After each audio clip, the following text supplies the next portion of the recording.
Hello, everyone, and welcome to today's webinar. I'm Sejal Tavla, Assistant Science Editor for The Scientist, and I will be moderating our discussion. Today, our speaker, Dr. Douglas Green, will discuss how scientists leverage discoveries in T cell biology to develop effective CAR T cell therapies for solid tumors. We like our webinars to be interactive. We encourage you to send us your questions or comment at any point during the webinar, and Dr. Green will address these during the Q&A session following the presentations. To ask a question, simply click on the Q&A tab and type your query into the question box located on the right side of your screen. The webinar will be archived on the Scientist website, and we will send you the link via email within a couple of days. Please note that you will not be able to download the presentation slides. I would like to take this opportunity to thank our webinar sponsors, Sinobiological, Canopy Biosciences, BPS Bioscience, Synthego, Acro Biosystems, and Curiox. Our sponsors have provided us with some helpful resources related to today's webinar, and we have posted these in our handout section located on the right side of your screen. You can access and download these documents at any time during the webinar. And with that, let me introduce our speaker. Dr. Douglas Green is a professor and chair of immunology and the co-leader of the Cancer Biology Program at St. Jude Children's Research Hospital. His research focuses on cell death and cell survival, extending from the role of cell death in cancer regulation and immune responses in the whole organism to the molecular events directing the death of the cell. Let's make sure your slides are up and running, Dr. Green. Hopefully you can see them. Yes, I see them and I hear you. Please take it away. Thank you. Thank you so much, Angel. Welcome, everybody. Today we're going to talk about T-cell biology in the context of T-cell memory and anti-cancer responses. The first part of the talk is really going to deal with the cell biology of very early events in T-cell activation and how these can affect cell fate.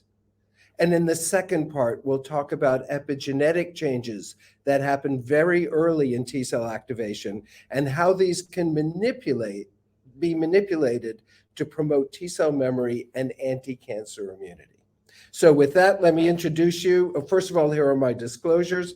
And let me introduce you to the stars of the first part of the talk, the early events in T-cell activation. Svancha Liedman led all of the research.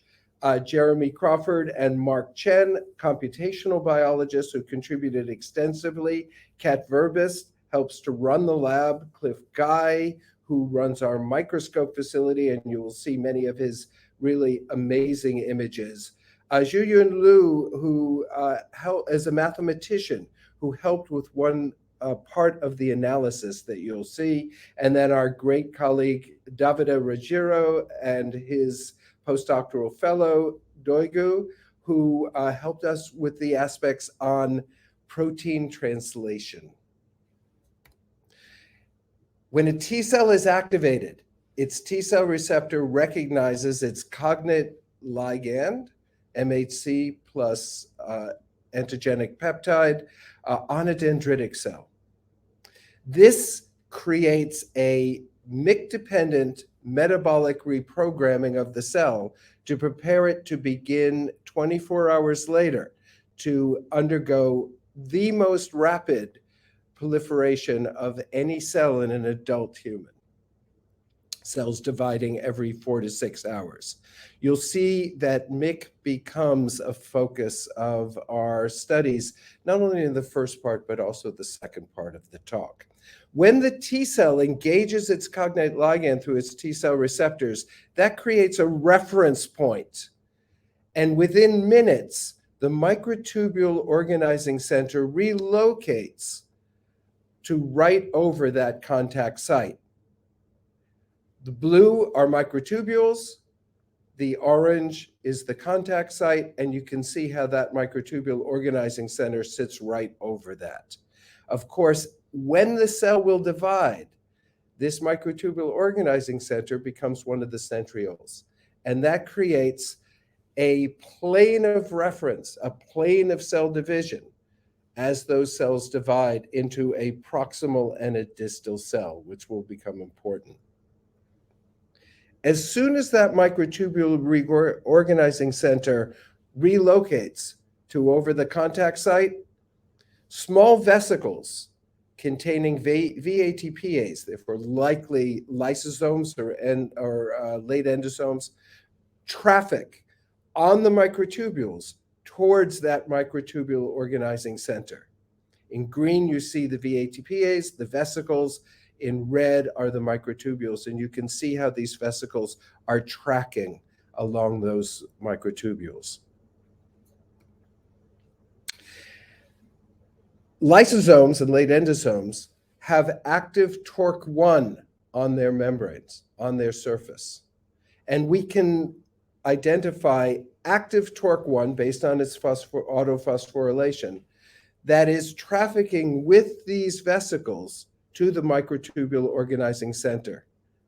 So there's the active TORC1 in an antigen-activated cell moving towards that microtubule organizing center within minutes of T cell activation. We can quantify this across many cells and see that in the majority of cells, this active TORC1 is polarized towards the microtubule organizing center. mTOR itself is distributed evenly throughout the cell, but the active mTOR in the TORC1 complex is polarized towards that microtubule organizing center in the activated T cells. Now, among the many substrates for the TORC1 kinase activity are components in the EIF4F translation complex. This complex is required for the translation of messenger RNAs that have structured 5' UTRs. And the phosphorylation events by TORC1 allow that EIF4F complex to be active. Among the phosphorylation events are phosphorylation of the scaffolding protein that forms the center of this complex, EIF4G, and we're going to use that phosphorylation event to track this active complex. If we activate T cells and precipitate either the EIF4F complex by precipitating EIF4G, or we precipitate the TORC1 complex, precipitating RAG-C. In both cases, each pulls down the other. EIF4G will pull down components of the translation machinery, but also Raptor as a component of the TORC1 complex. Similarly, RAG-C pulls down Raptor, but also pulls down the translation complex, this EIF4F translation complex. The association of the complex with TORC1 is at least partially dependent on that TORC1 activity. If we inhibit TORC1, we reduce those associations. In addition, when we do these immunoprecipitations with EIF4G or with RAG-C, we also pull down lysosomal markers such as the VATPase and ribosomal subunits. There are ribosomes that are associated with the translation complex, and not surprisingly, this also includes messenger RNA. These appear to be active translation complexes. We'll see more evidence for that activity as we go on. We can visualize the association of the phosphorylated EIF4F complex by EIF4G phosphorylation together with the lysosomes, the EIF4,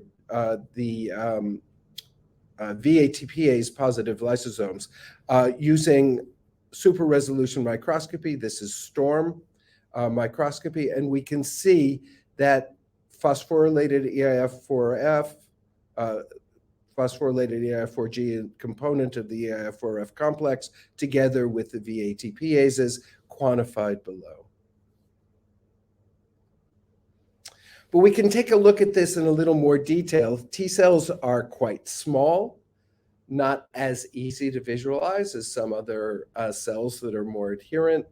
But using expansion microscopy, we've been able to greatly expand the size of a T cell, keeping its associated protein, keeping the protein-protein interactions intact using expansion microscopy. This is in the same scale looking at T lymphocytes or these T cells that are expanded by these techniques of expansion microscopy.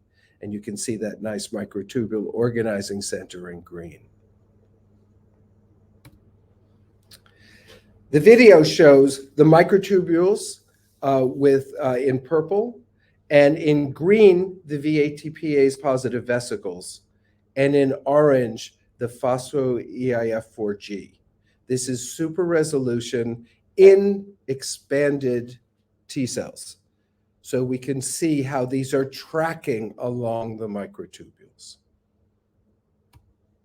If we quantify that polarization, we can see that what appears to be the active EIF4F complex, as indicated by the phosphorylated EIF4G, is like the lysosomes and like the TORC1, is polarizing to that microtubule organizing center.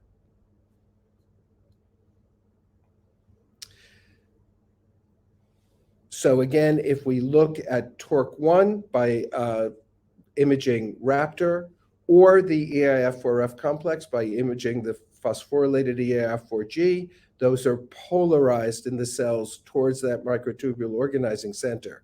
If we disrupt dynein, responsible for trafficking towards the microtubule organizing center, we completely lose that polarization. We don't change the levels of the proteins, but they no longer polarize. We can therefore conclude that this polarization along the microtubules is dependent on dynein.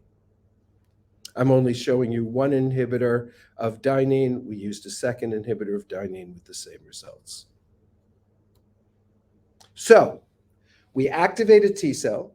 The microtubule organizing center relocalizes within minutes over that contact site.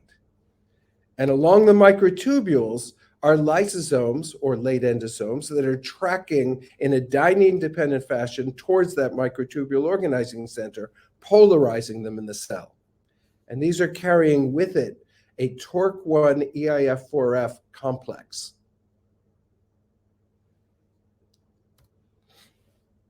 Now, as I mentioned, the EIF4F complex is required for the translation of messenger RNAs that have complex 5' UTR structures.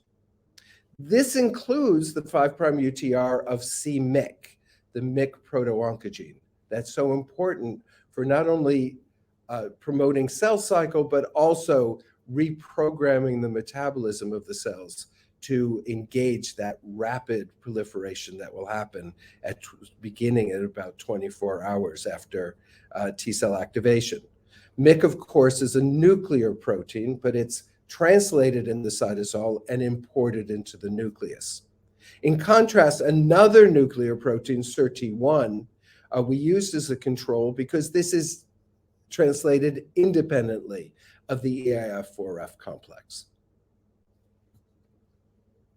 And we reasoned that if that complex is actually active, we should see that the cytosolic c-MYC is polarized towards the microtubule organizing center, whereas, for example, SIRT1 would not be. We only look at the cytosolic protein before it's presumably before it's imported into the mitochondria to get a feeling for where it might be being translated. Important to know that if we look at where the messenger RNA is for c-MYC, it is everywhere in the cytosol.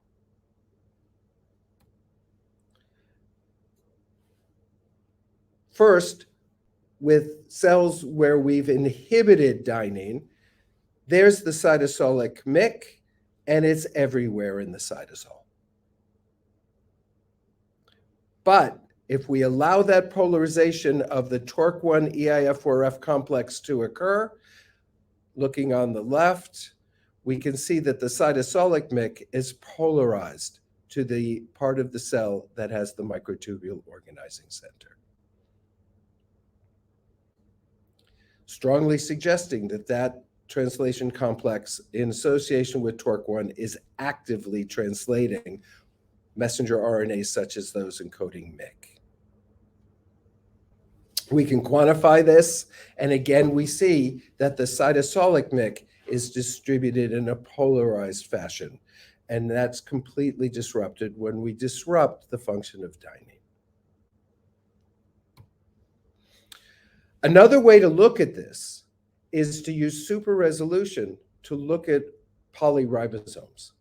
We identify polyribosomes based on ribosomal proteins that are assembled in structures that are the proper size and shape to be a polyribosome. And then we ask, is there MYC closely associated with any of these polyribosomes? And you can see in here that we can see a polyribosome that seems to have MYC protein associated with it, leading us to at least hypothesize that that polyribosome is translating MYC messenger RNA. We process these images, and you can see that here, and then do an analysis to say, when we see such a structure, how close is it to the microtubule organizing center? And in a highly significant fashion, we see that these polyribosome structures that may be translating MYC are more closely associated with the microtubule organizing center parts of the cell, the regions of the microtubule organizing center, than distally. Highly significant correlation. We also see this in T cells that we take out of an animal that's been immunized that are being activated in vivo. So this is not strictly an in vitro phenomenon. And again, using our expansion microscopy and super resolution, we can see that the microtubules and the associated VATPases, the lysosomes, are in the proximity of where MYC protein is present in the cytosol. Again, suggesting that these structures, these TORC1 EIF4F structures, are producing MYC.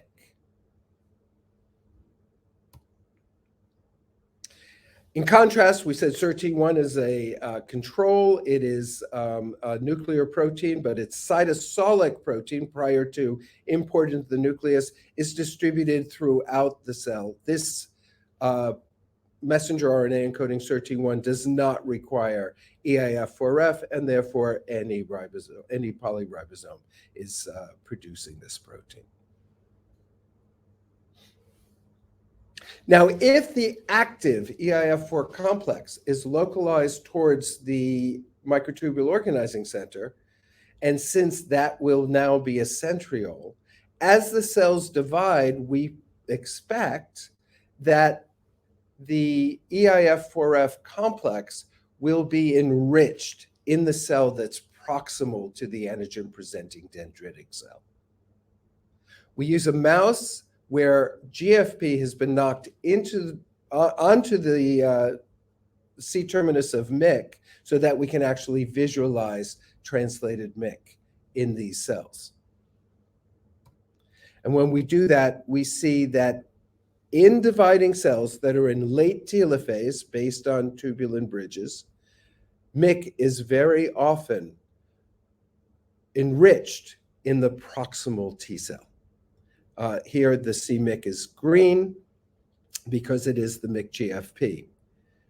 These cells are also enriched in CD8. These are CD8 T cells. They are also enriched in CD8, something that's been described for many years as being differentially assorted to two daughter cells in an asymmetric manner. And those cells that are CD8 high are also c-Myc high. These are the proximal T cells.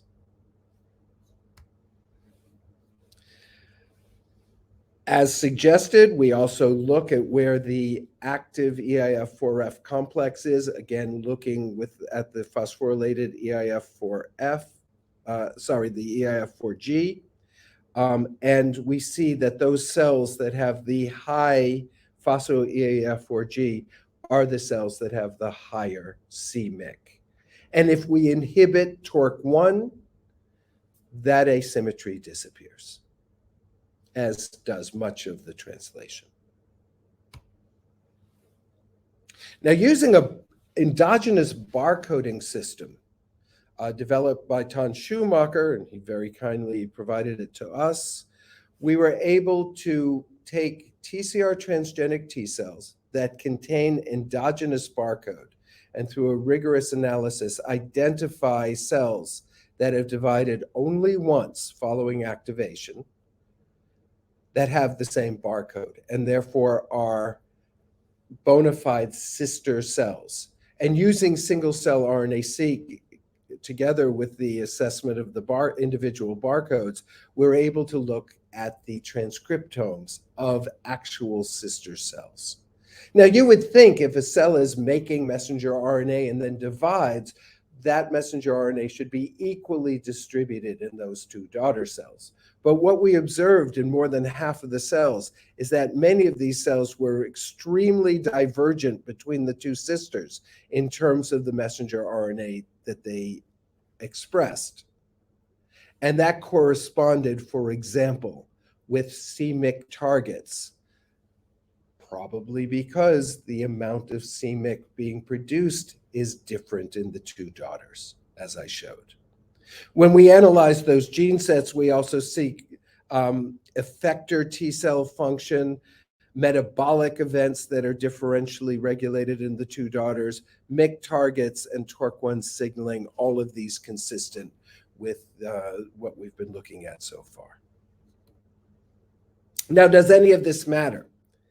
We can track cell division using dyes such as cell trace violet. We can sort on cells that have only divided once, and using our MYC-GFP, we could separate cells that have high Myc from low Myc, and then ask how those cells function when transferred into an animal that's now infected with an influenza virus carrying the antigen that these transgenic T cell receptor T cells express, in this case, ovalbumin. In animals with just a primary challenge with the influenza carrying ovalbumin, when we ask which cells are the cells responding equivalently, we actually only find those cells that were initially Myc high at division are populating that primary response in lymphoid organs. However, if weeks later we give a secondary challenge, that response, those cells that were originally low in Myc in that first division are the ones that are populating that entire response. The levels of Myc are associated with the ultimate fate of those T cells. But is it actually Myc? Now, one way we can do this is to use a surrogate marker. As I mentioned, those cells that have high CD8 also have higher Myc. But now, irrespective of Myc, and has previously been shown by Steve Reiner at Columbia, the levels of CD8, as with Myc, dictate how these cells respond to a secondary challenge. So as he had shown, cells that are high in CD8 don't populate that secondary T cell response. The ones that are low in CD8 do.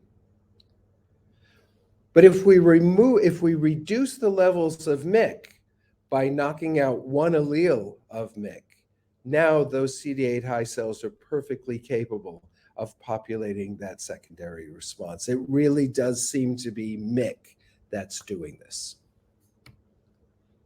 Now, one way we can explore this is using a drug. There's an inhibitor of EIF4F, silvestrol.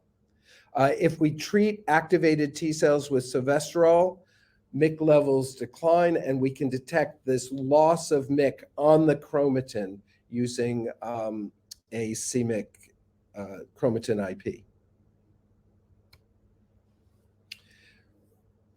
When we take cells at first division, we see that there's a difference in the levels of MYC, and that persists for many hours, but eventually drops down. But at those very earliest time points, when levels of MYC are asymmetrically assorted in those two daughters, in those two populations of cells, a 2-hour treatment with silvestrol will completely drop the levels of MYC to those that are seen in what are normally the MYC low cells. So we take T cells, we activate them, we sort them into the c-MYC high or the c-MYC low cells, and then treat with silvestrol for just 2 hours, right after that first division. Transfer those cells into animals, do a primary and then ultimately a secondary T cell response. And as we had seen before, those MYC high cells do not populate that secondary response, but if they're while the MYC low cells do. But if we treat the cells for just 2 hours, those what were initially MYC high daughters will now populate the secondary responses as well as the MYC low cells did. So, early events in T cell activation can affect cell fate. Upon T cell activation, the microtubule organizing center moves to the site of T cell receptor engagement. Active TORC1 on lysosomes is moved to the mTOC vicinity by dynein, carrying an active EIF4F translation machinery for c-MYC. Cytosolic c-MYC is polarized to the region of mTOC, showing that that EIF4F translation machinery is active. And as a consequence of this asymmetry in EIF4F, that upon division, the nucleus of the proximal cell receives more c-MYC than the distal, resulting in asymmetric assortment to the daughters. And immediately after the first division, the divergent levels of MYC direct the fate of the activated T cell. Now, how is that fate going to persist? Because as I said, the levels of MYC fall, the cell will make more EIF4F. There must be some epigenetic change that's occurring. And that takes us to the second story. This story, the stars of this story are Al Guo, together with Hongling Huang, who worked in the lab of my collaborator, Hongbo Chi. Mark Chen performed all of the computational analysis. Svante Liebman and Kat Verbist assisted. Again, Cliff Guy with his remarkable microscopy techniques. Zhijin Zhu, working in the lab of Charlie Roberts, experts in the SWE/SNF complexes, assisted with these studies. Began with a screen for chromatin modifiers that might contribute to T cell fate, that is, whether cells become terminal effector cells or memory T cells. TCR transgenic mice that were also carrying a transgenic Cas9. T cells were isolated. And then into those T cells, we introduced guide RNAs targeting over 300 different epigenetic regulators. The animals were immunized now with antigen, the ovalbumin, being expressed by a bacteria, Listeria, which is intracellular.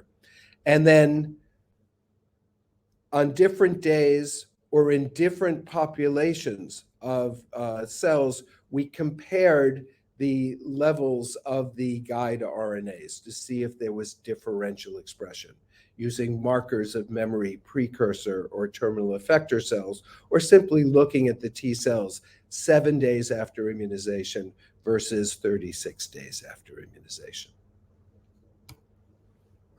And when we did this, we found that the guides that were promoting the memory precursor cells or the long-lasting T cells had many similarities between these two screens. We were happy to see MYC in both of those because we had already shown that MYC influences cell fate when one allele of MYC is deleted. But we also found many components of the SWI/SNF complex, in particular, the canonical BAF complex. Now, there are several chromatin modifying complexes in the SWI/SNF family. There's canonical BAF, there's another one called PBAF, and a third called NCBAF. There are shared components in all three, but there are also components that are unique to one complex versus the other. Among those unique components is a component called ARID1A, which came out in our screen. Looking at ARID1A and another shared component, SMARCD2, we confirm these findings again using those guide RNAs in a similar system, but now not a screen. And again, we see that knocking out either SMARCD2 or ARID1A in the canonical BAF complex promotes the generation of memory precursor cells by a variety of markers. And when we interrogate those cells for their transcriptomes, we see that they are upregulated for expression of genes associated with memory precursor cells and downregulate genes that are associated with terminal effector cells. We could also confirm this using knockout mice, using cells, mice in which ARID1A is knocked out in T cells in a conditional fashion. And again, we see that if now using an influenza overinfection, again, we lose the generation of terminal effector cells and promote the generation of memory precursors in these mice.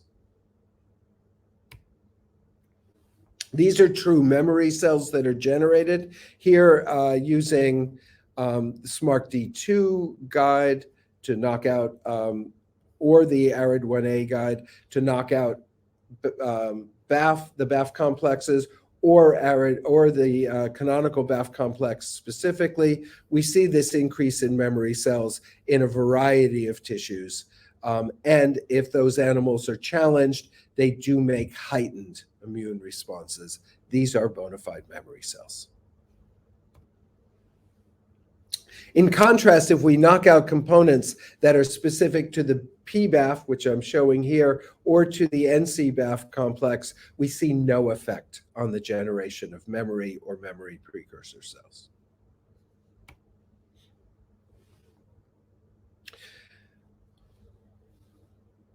When we interrogate the transcriptomes of these knocked out cells, as early as the first division, we can see that we're promoting the expression gene sets that are associated with memory. Happens very early in T cell activation. Now, in the previous half of the talk, we talked about how the translation machinery is allowing an asymmetric assortment of MYC in two daughters. But we've also observed that components of the canonical BAF complex were also assorting asymmetrically in a manner that corresponded to those levels of MYC. So when we look at cells that are dividing, cells that are enriched in MYC are enriched in components of the CBAF complex. And the correlations are shown on the right. Now, as I already mentioned, as we already discussed, we can take cells and sort them for first division and for the higher levels of MYC or CD8 and interrogate those cells. And if we do that, we also see that components of the CBAF complex are enriched in those cells that are initially MYC high. And again, this is looking at virtually all of the components of the canonical BAF complex. Now, the function of the BAF complexes of SWI/SNF is to open the chromatin, is to move nucleosomes, to expose chromatin. And we can visualize open chromatin using a technique called ataxy, basically labeling regions of open chromatin.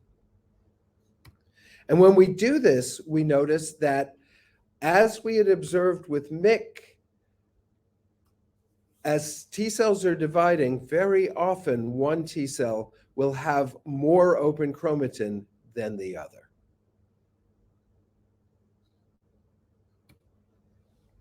If we interrogate the differences in open chromatin between those cells in the first division that are high in MYC to those that are low in MYC, again, we see that those regions of open chromatin are associated with differences between memory and effector. The T cells with low MYC have more closed chromatin.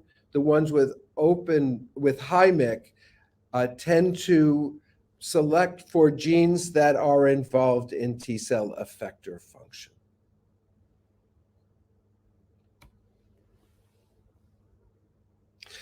If we allow the cells to divide and separate the MYC high from the MYC low cells, and then delete ARID1A, the component of the CBAF complex, those cells that are MYC high that normally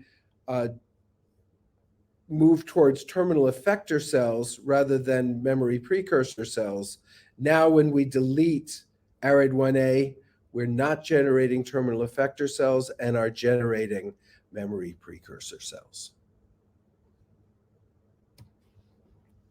So what's the relationship between c-MYC and the CBAF complex? Well, it turns out if you precipitate ARID1A in the CBAF complex or precipitate MYC, you pull down the other. So precipitating ARID1A pulls down MYC, precipitating MYC pulls down ARID1A. As well as SMARCB1, another component of the CBAF complex. If we look at where MYC is binding on the chromatin and where CBAF is binding on chromatin, looking at either ARID1A binding or another component of the BAF complex, we look to see where they're binding on the chromatin. We do this by cut and run. Inactivated first division CD8 T cells, we see a lot of overlap between the MYC peaks and the CBAF peaks.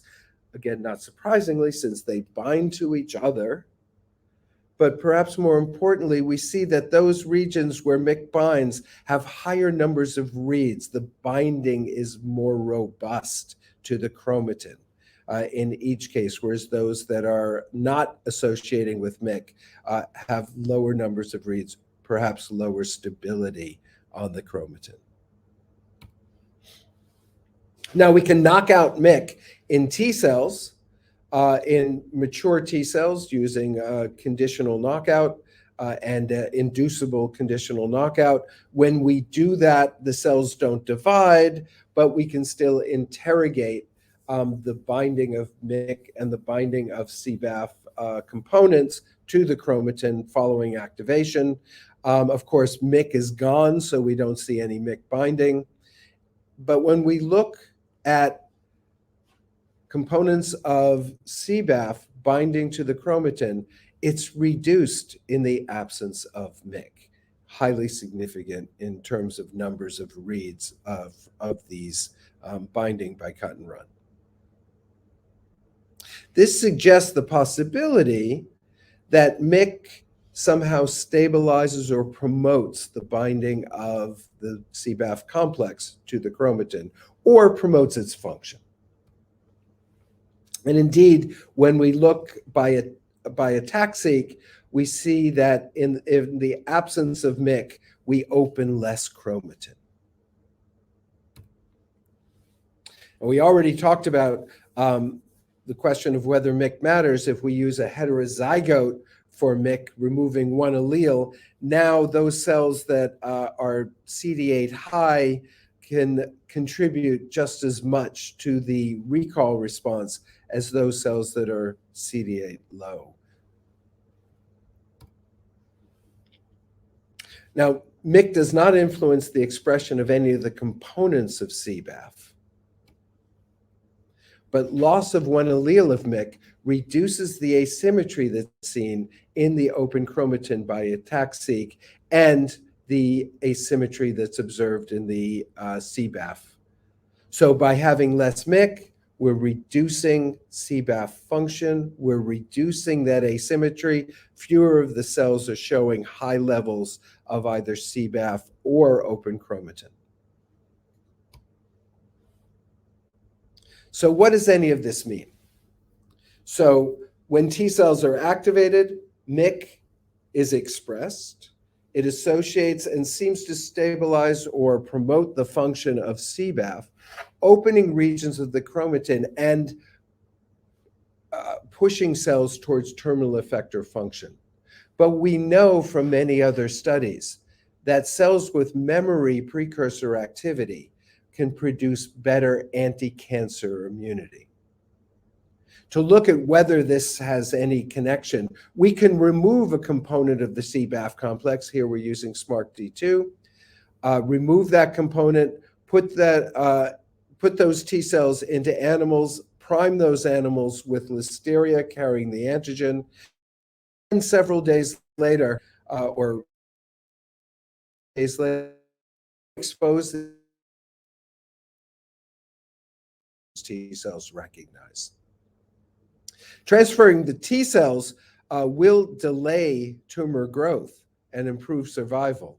But if we remove the CBAF complex activity, we're promoting more survival and further delaying the tumor growth. Now, we don't want to delete CBAF in T cells that are going to be used therapeutically.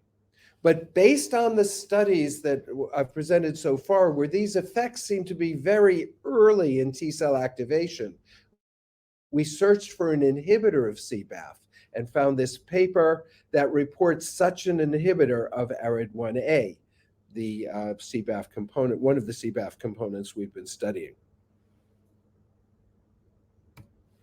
If we use that ARID1A inhibitor just during the initial T cell activation, just for the first 24 to 48 hours of T cell activation, and then wash it away and expand those T cells, and then transfer those T cells into animals that are carrying two different tumors expressing the antigen for these T cells can recognize, the control of that tumor growth is greatly improved by just that brief treatment with a CBAF inhibitor.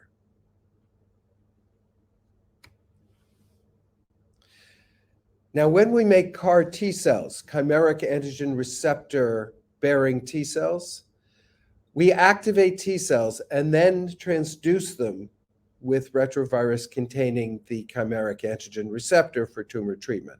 We reasoned that if we manipulate those T cells in the initial activation, we may improve CAR T function.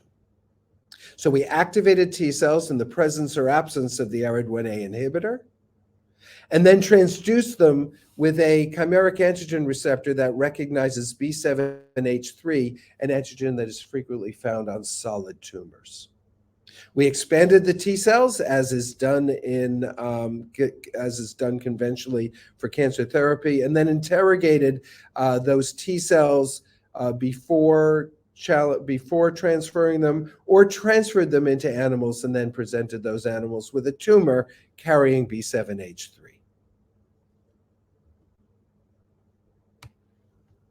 When we look at the T cells before we even transfer them, just that initial exposure during the initial time of the first division greatly increased markers of memory in those cells as they've been expanded.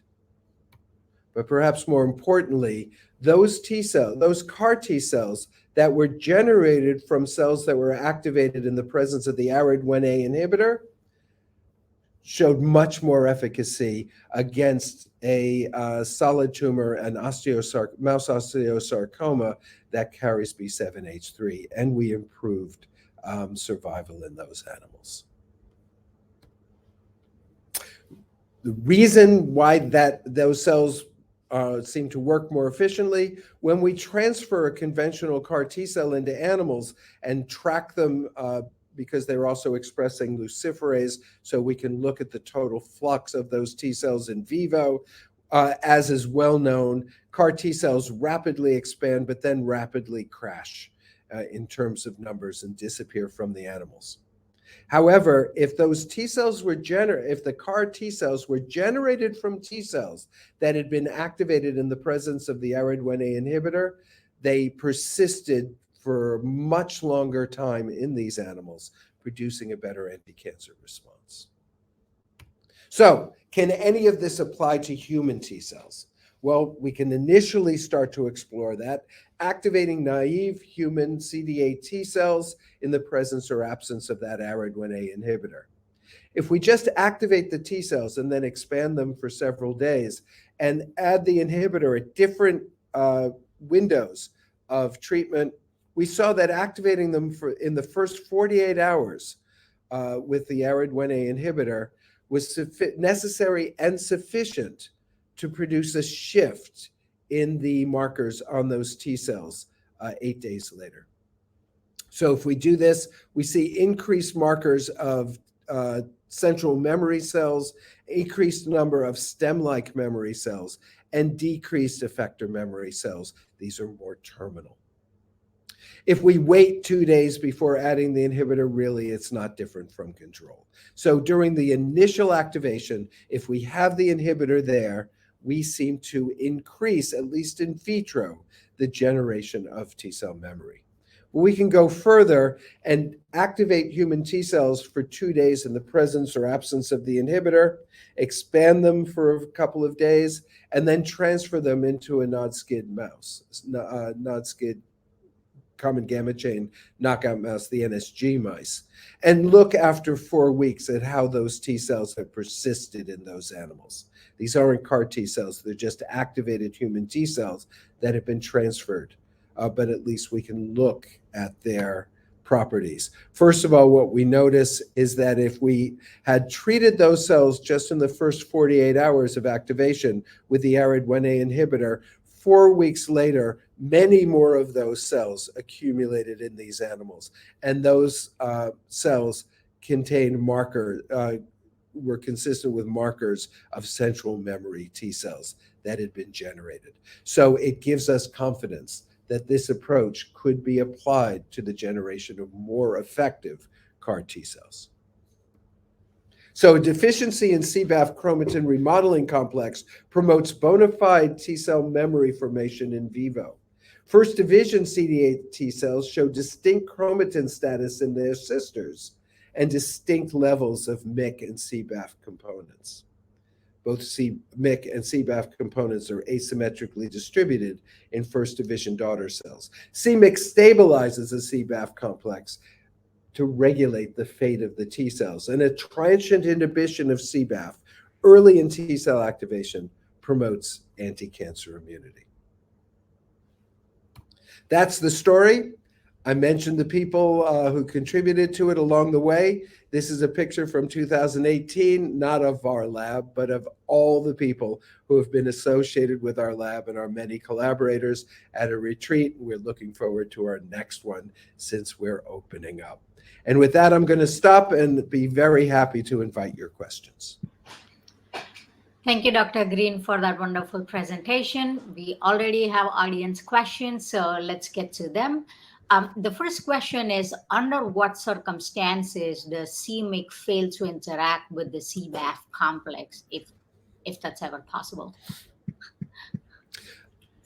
It's a perfectly fair question. I actually,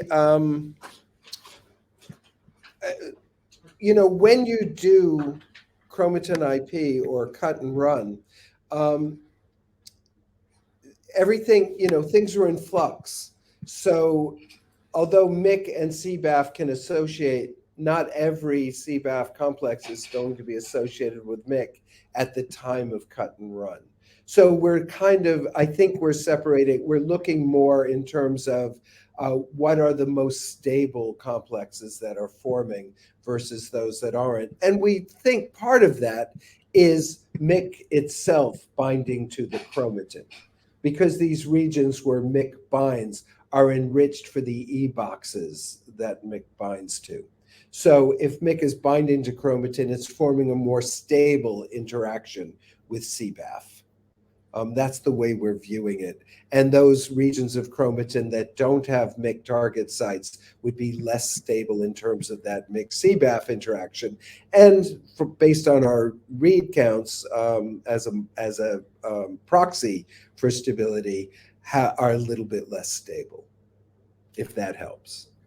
Thank you, Dr. Green. So in terms of the BAF interaction with the chromatin, how dynamic this interaction is. You mentioned a couple of sites where, you can have differences and it stabilizes the complex.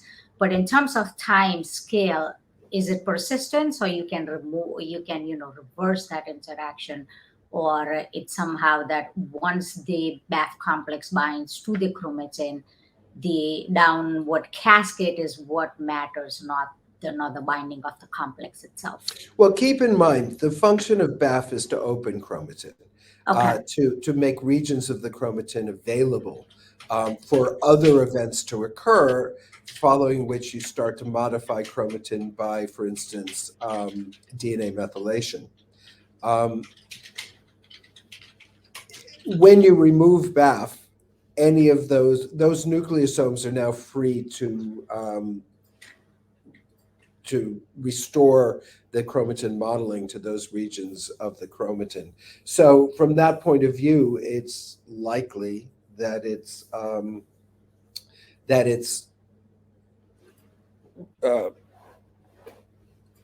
not a stable event, but it's dynamic.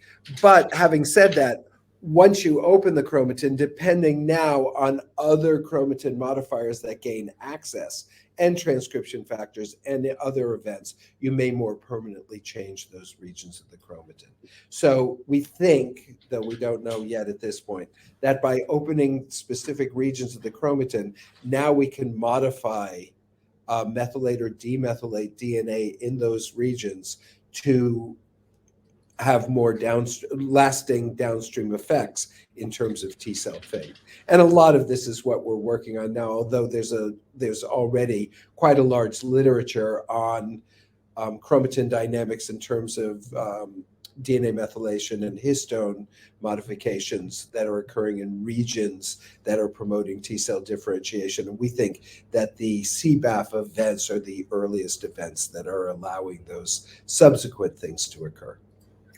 Thank you, Dr. Green. So just to follow up on that idea, what happens in cancer when you put CAR T cells? Are there any cancer-mediated mechanism that actively suppresses this binding? Is some sort of interaction is known? No, it's a good question, but actually I don't know from that perspective. Since there's a dynamic interplay between metabolism, TORC1, and c-MYC expression, metabolic changes that happen within the tumor microenvironment are very likely to affect the dynamics of what we've been talking about. So one of the things we're very interested in is how amino acid availability in the tumor microenvironment is affecting the function of the MYC-CBAF interaction and generation of T cell fate.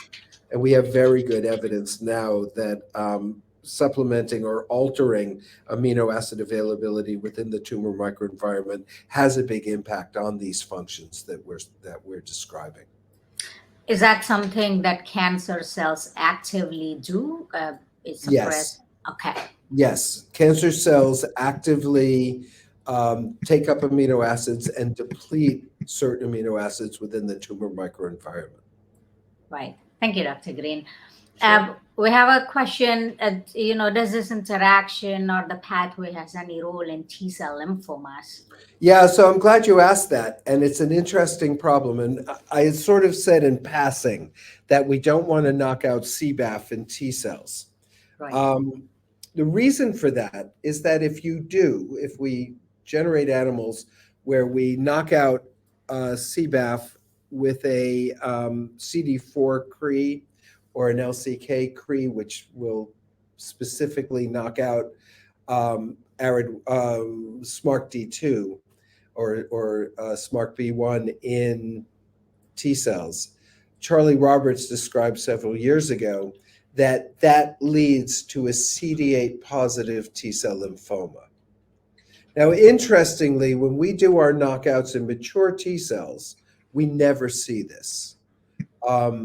But if you do it with the CRE that affects cells earlier in development, you do see the generation of these CD8 T cell lymphomas. So based on that, and also based on T cell lymphomas that have mutations in BAF complex components, we would never want to knock out BAF complex in T cells for CARs. But we're using a drug to transiently inhibit it. And we have never seen T cell lymphomas in any of our many, many animals, either knocking out the genes in the mature T cells or using the inhibitor. Thank you, Dr. Green. I think you did mention a lot of these different ways of changing the T cell fate in therapies. So going from memory precursor to terminal effector cells, can you just get the cell type, for example, let's say the memory precursor cells, and prime that for CAR T rather than taking the initial T cell population? Can you do Yes. something like? Yes, people have suggested doing that. The Okay. problem is, depending on the age of the patient and the antigen exposures, getting sufficient cells to do this has been a problem. Right. Right. So generally, don't forget, for most cancer patients for whom you're generating CAR T cells, they've been through a lot of treatments already. Their T cells aren't especially happy, and they want to get all the T cells they can get, generate the CAR T, and expand them in most of the clinical settings. There's exceptions, and there's other approaches that people are taking. Fantastic. Thank you, Dr. Green, for this wonderful discussion. We have one more question. Perhaps you can take this last question. Can this path has a role in hedgehog signaling? I would assume it's the CBAF c-MYC pathway. Well, certainly the canonical BAF complex has roles in signaling in many, many cell types.